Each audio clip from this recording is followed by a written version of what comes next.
Shalom. Barakatha Yahawah. Barakatha Yahawashi. Barakatha Yahawah. Barakatha Yahawashi. Barakatha Yahawah. Barakatha Yahawashi. Yahawah Ba'Hashem Yahawashi. Make this video a blessing and an inspiration for brothers and edifying for the elect. The water to water. Shalom, brothers. All right, this video that I'm making today is going to be things to pray for. Okay, we all know what season we're in. We all know what time we're in. All right, but what should we be praying for? All right, because you can pray for a lot of things, man. In this society, hell, people out here praying for money, praying for women.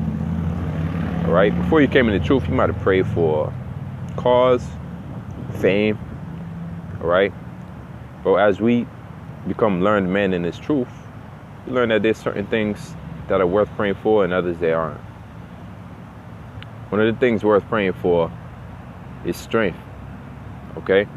Strength, because you're going to come up to certain obstacles in life, in this path that we chose, in this path that chose us rather, where you're going to need to show your strength. And there's a quote out there that goes, you never know how great your strength is until you're faced with their greatest weakness.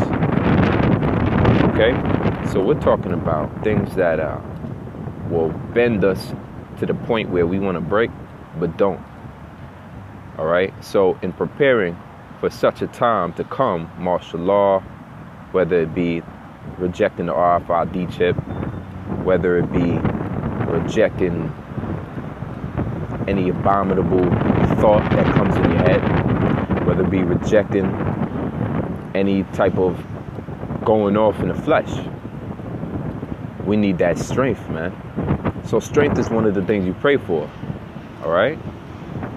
Because we're going to be faced with a lot of hard things to come. We always bring out scriptures and topics on afflictions, and we're not at that time where the suffering is over. So still gird yourself up like men and pray for strength, okay?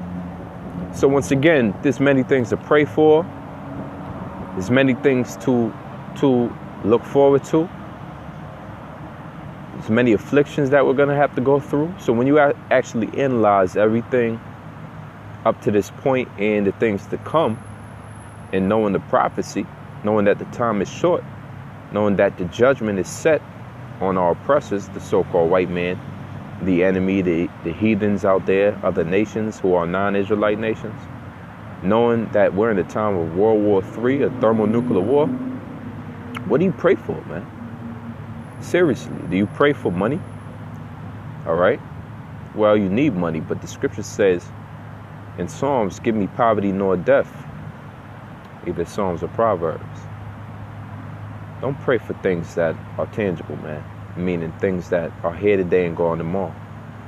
Pray for things that will allow you to sustain and make it through the times we headed to, and to hold on to your faith, man.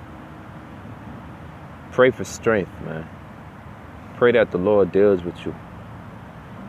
Pray that the Lord has a watch and sends angels to protect you in the times that's to come. Pray for strength of mind, so that you don't break down when certain obstacles and certain afflictions come your way. Strength of body, so that you can stand out there for and endure the cold through the winter, endure that heat. Physical strength. Pray for spiritual strength, that you don't lose the faith, man. Because hard times come. And once again, like the quote says, you don't know your greatest strength until you've been faced with your greatest weakness. Pray for strength. Pray that the Lord builds you up with the spirit of the greats, of the greatest men that walk the earth, the most just men that walk the earth. You have examples of Job, Apostle Paul. You have examples here in the flesh, Apostle the Heart. Men in the flesh, Apostle Rakal, Apostle Gabar, Apostle Ryan La, all the elders, that have been doing this, pushing this word, and been sincere for this word and this truth. The men of strength. Pray that no matter how long it takes, you have the strength to wait and be patient. With that said, let's get into some scriptures on prayer and strength.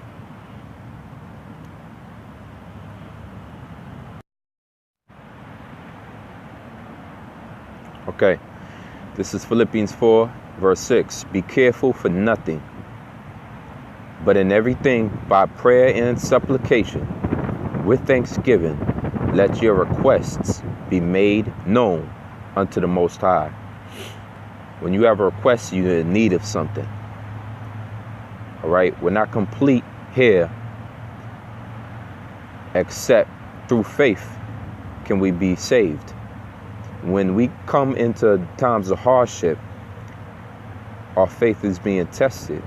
If we found with weak faith, we could succumb to what we're being tested to. Therefore, don't be careful about it at all. I mean, be careful about everything you interact with, man. You never know what thing could topple your faith, what thing could outweigh you, where if you didn't, had you prayed, you would have been okay. So, being said that, let the requests of strength be made known to the Most High through your prayer, when you pray to Yahawah Ba'Shem Yahawashi. John 15:7. If ye abide in me, and my words abide in you. The word abide means house, to reside in. Okay?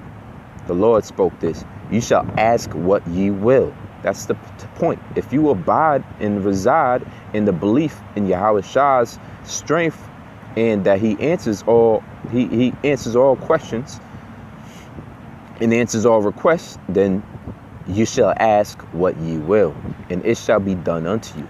Mark 11:24. Therefore I say unto you, what things soever ye desire, when ye pray, believe that ye receive them, and ye shall have them.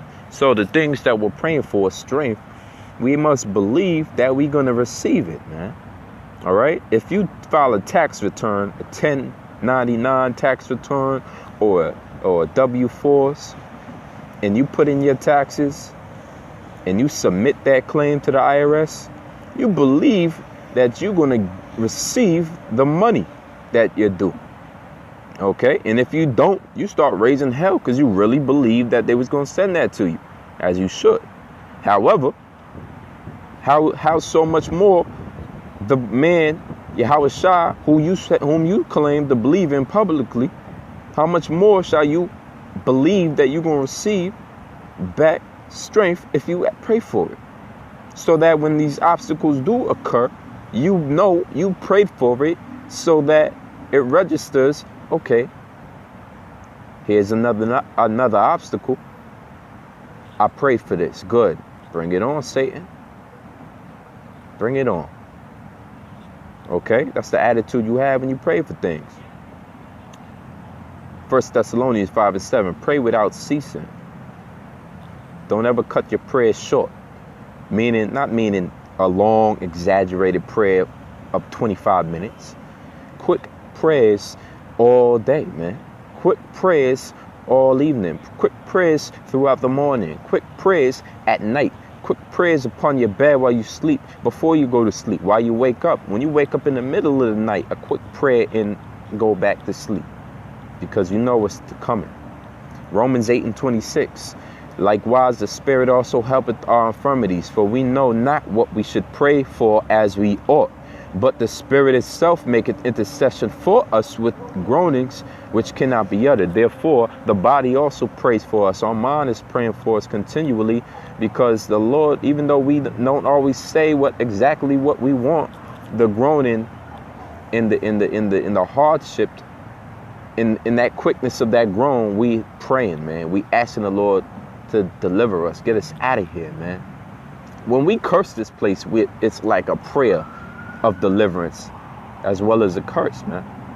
When we say, when we're angry at the fact we got to get up, it's almost like a prayer. Our bodies is praying for the Lord to deliver us out of this place, man, because this is hell. America is hell. The UK is hell. Wherever part of the country you from is hell. South America, the islands is hell. It's all hell being ruled over by a wicked elite of class of Edomites, man. Matthew 6:6, but thou, when thou prayest, enter into thy closet, and when thou hast shut thy door, pray to thy Father, which is in secret. So the whole point is to do this in secret. And thy Father which seeth in secret shall reward thee openly. Matthew 6:7, but when ye pray, use not vain repetitions as the heathens do, for they think that they shall be heard for their much speaking.